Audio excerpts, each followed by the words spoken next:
Good afternoon, all you adventurous DIYers. Today, I have a good episode for you. It has something unrelated to home improvement. So let me tell you a little story about this four-wheeler. This four-wheeler I bought in 2006, brand new. I'm the original owner of it. It has been through hell and back. It has been rolled several times. I've had to replace the steering stem on it at least 3 times.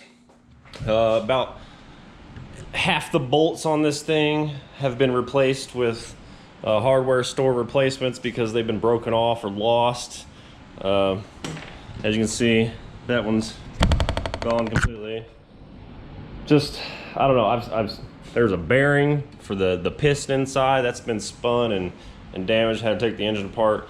I'm just telling you, this thing used to be yellow and now it's black. I tried spray painting it. It wore down, chipped off. I power sprayed it, and that's how it looks like now. I don't care.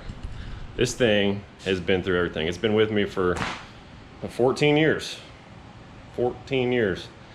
And a few years back, I completely maintained it. I tore everything apart, greased all the points, relubed the chain, changed the brakes on it. I did a lot to it, and it ran fantastic afterwards. And then it sat. It sat for, I think, close to 2 years without driving it, and I didn't do anything to store it. So I went to go start it up one time after that 2 years, and it wouldn't start. It'd sit there and turn, but it wouldn't start. So I figured, like anybody who knows anything about cars and automobiles, the carburetor. So I took the carburetor apart, completely changed out all the jets, all the seals and everything.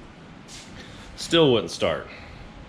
Then I learned something myself about messing with the needle, and ta-da, it started. This thing is back to running. I ran it up and down the road a few times, came back, shut it off, and the starter's cranking. I shut it off and the starter is cranking. I can't get it to stop. So I had to pull the battery terminal or the battery cable off the terminal just to get it to stop. So what now? I tore it apart, looked for bare wires, looked for anything that could be the culprit, and no matter what I did, it kept on trying to start.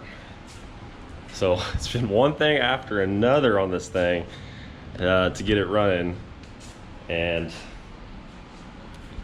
it's running again.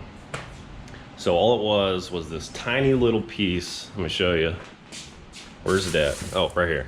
All it was is this tiny little piece right here. It's a relay, starter relay, and inside here, whenever there's voltage applied to it, it magnetically clamps 2 contacts together to start it. Well, it's stuck closed. That one's a piece of junk.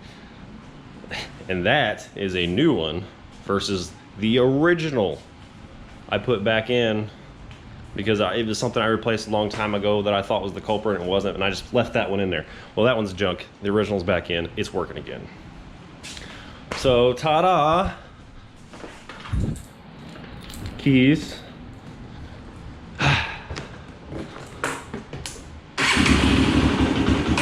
I mean, it runs, it's just bad start.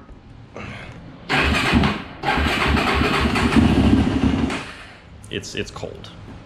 Let's pull the choke all the way out.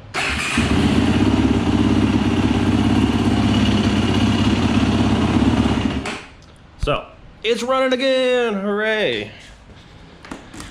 Now that it's running again, it is running again, I finally get to play with it. And I have my son, which I would love to take on a ride on it, but here's the issue. He's a tiny guy. He's only 4 years old, and if he were sitting on here, his little legs would dangle right here next to this exhaust pipe. And let me tell you, I have touched my leg to that exhaust pipe and it glows red. It is not a fun day, and I don't want to see that happen. So my project for today, finally getting to it, is to take my exhaust off, And as you can see, it has been highly neglected over the years, the 14 years I've had it. It's got a lot of rust on it that I gotta work with. I'm gonna take the exhaust off. I'm going to try to get as much as rust as I possibly can off of it. And then I'm going to paint it with some very high temperature paint. Withstands up to like 1800 degrees. Let's get in there. Yeah, 2000 degrees. And I don't know if that's really gonna hold back any heat, but after I paint it, that's pretty much just to make it look pretty again because of all the rust. Then I'm gonna apply this. It is heat wrap tape. It helps block some of the heat, and it protects against heats up to 1500 degrees and can withstand 2500 degrees. So that will block some of the heat, hopefully enough to keep his little legs safe from getting burned. But that, my friend, is the last part of the process. There's much more to do before that. And that's PB Blaster, knocking all that rust off, getting it real clean. Probably gonna have to use that quite a bit, and some wire brushes and things, and then paint, and then the wrap. Let's get started. My tools for this project are impact wrench, some sockets. You got a 13, a 12, and a 10. As you can see right there, that is not the original nut. It goes on there, that's why it's a different size. Now let's get started.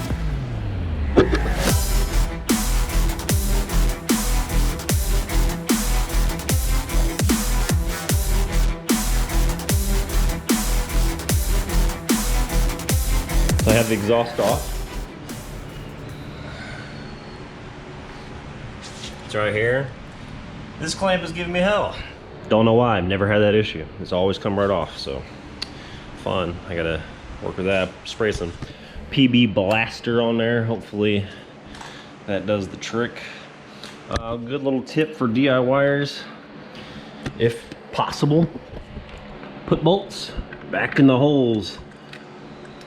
Oh shoot, put holes back, or bolts back in the holes where they came from if you can. That way you don't mix them up when you have a pile of bolts at the end. Something I always do, always have done. I'm sure y'all knew that.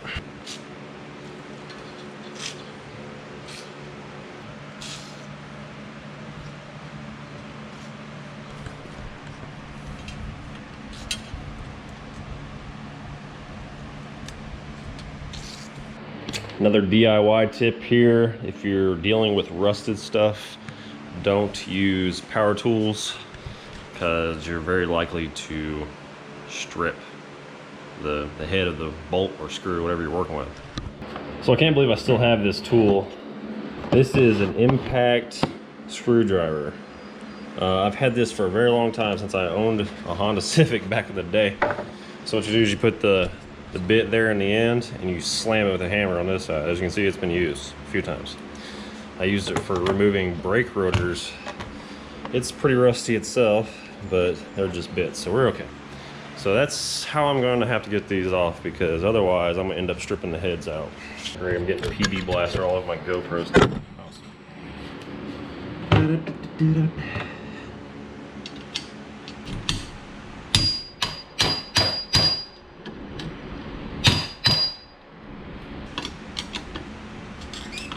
Bam.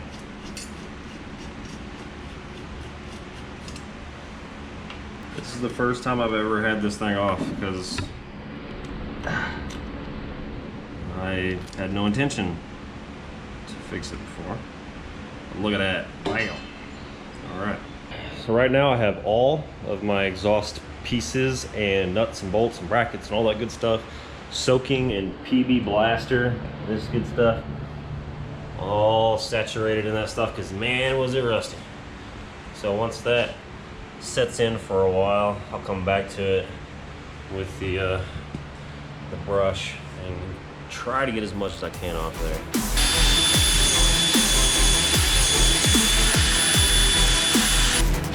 See a little bit of rust on there. Now it's gone. So I did the best I possibly could on getting all these parts rust free. It's just ain't 100%. I rinsed them off because I didn't want that PB Blaster spray on there whenever I go to paint it. I do a lot of these little small restoration projects, really small projects like this. I'm thinking about investing in a sandblaster sometime, because that would be ideal for something like this, because then you could just get every little piece of rust off there, but using hand tools it's kind of rough. So all right, now for the fun part. This is my test piece. I'm gonna start by painting this one. I got some blue painter's tape on something, the stuff I don't want painted. The only hardest part about this is going to be this little thing right here. I can't take it off because it won't fit over that and it won't go over that. So I'm just going to have to try to work around that.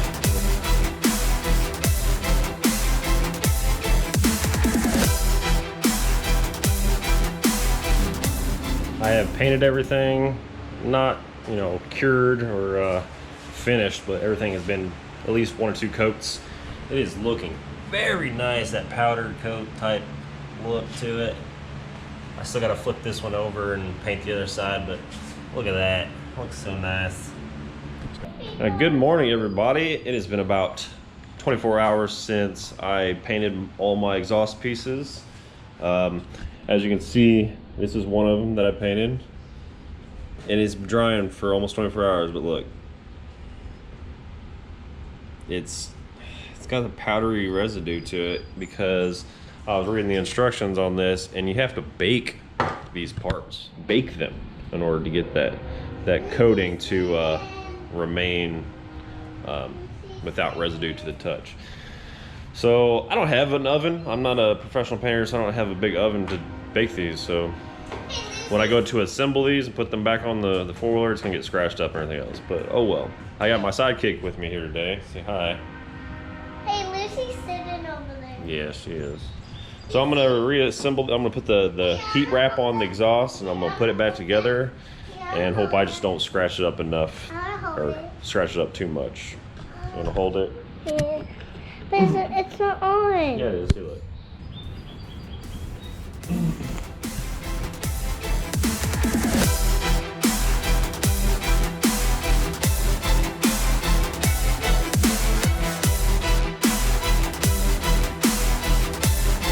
All right, so here's one pipe done. I just got to make holes for where the screws will go for the heat shield. Other than that, it went on pretty easy.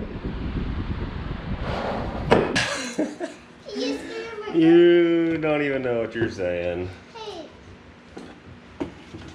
is that the exhaust? The exhaust? Yeah.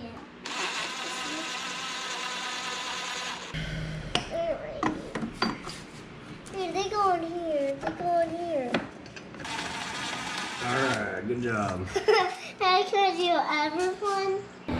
Alright, ladies and gentlemen, that is it. Look at that. It looks so much better. It's not rusty looking. It has been painted with high temperature paint and wrapped in heat seal tape. Goes all the way back to there and to my exhaust. So much better.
Hey everybody, thank you for watching my video. I know that my videos aren't awe-inspiring and awesome films or whatever, but it helps me if you like and subscribe and share it. And trying to get my feet in the water of filmmaking. So give it a like, give it a share, give it a comment, even if you don't like it. It was a small DIY video, but hey, I appreciate you watching. Thank you, and hopefully I'll have some more stuff coming soon.